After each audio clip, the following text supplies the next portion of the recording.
C'est la 10e année que nous faisions Africa Forward Together. Tous les ans, nous choisissons un éventail de pays et de banques que nous invitons. Cette année, nous avons décidé d'opter pour une formule un petit peu différente. Nous ne faisons l'événement que sur 3 jours, mais nous avons invité 35 personnalités, 35 chefs d'entreprise de 17 pays. Donc, ce sont essentiellement des managing directors et des chief executives de banques. Nous avons également bien sûr invité notre partenaire Temenos qui nous aide dans la mise en place de notre système informatique de la banque et qui aide notre activité de conseil à mettre en place le même système sur le continent africain et dans le reste du monde.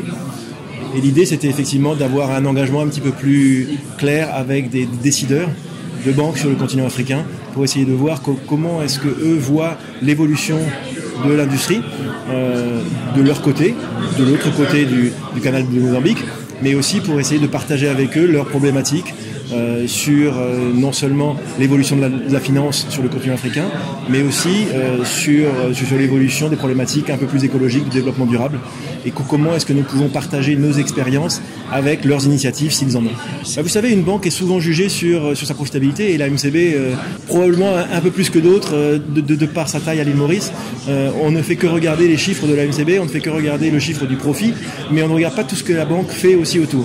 Et le groupe MCB fait beaucoup de choses au-delà du retour à ses actionnaires sur la communauté mauricienne et sur l'assistance que nous offrons aux ONG et à la population. Donc l'idée, c'est de dire, regardons bien sûr nos chiffres, regardons ce que nous pouvons faire avec vous, banquiers africains, pour vous aider à prospérer, mais en même temps, regardons aussi au-delà des chiffres tout ce que l'on peut faire sur l'engagement social, sociétal, responsable, la préservation de l'environnement, le réchauffement climatique, dans l'accompagnement que nous avons sur nos initiatives et des idées que vous auriez pu prendre sur notre projet. C'est un atelier qui a commencé ce matin et qui dure jusqu'à après-demain soir. Donc c'est 3 jours intenses avec 35 personnes qui sont là et qui vont être prises en charge par les différentes lignes métiers, les différentes fonctions de support de la banque en fonction de leurs besoins. Est-ce que c'est des partenariats sur des financements? Est-ce que c'est de l'assistance sur la transformation de ressources humaines? Est-ce que c'est plutôt de l'externalisation de leur monétique ou de l'assistance de conseils en informatique?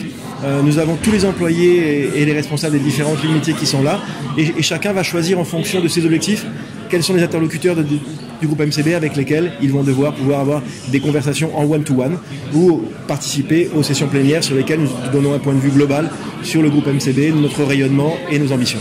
Le but, c'est de créer des partenariats, pas seulement entre le groupe MCB et nos invités africains, mais c'est aussi peut-être entre ces banques africaines qui n'ont pas l'occasion de se voir. Et là, nous avons pendant 3 jours les directeurs généraux de la plupart des banques que nous avons invités. Donc l'idée, c'est de créer des sessions de networking entre eux pour qu'ils se disent peut-être qu'il y a des opportunités de nouvelles relations entre les pays, entre les banques qui sont sur le continent africain.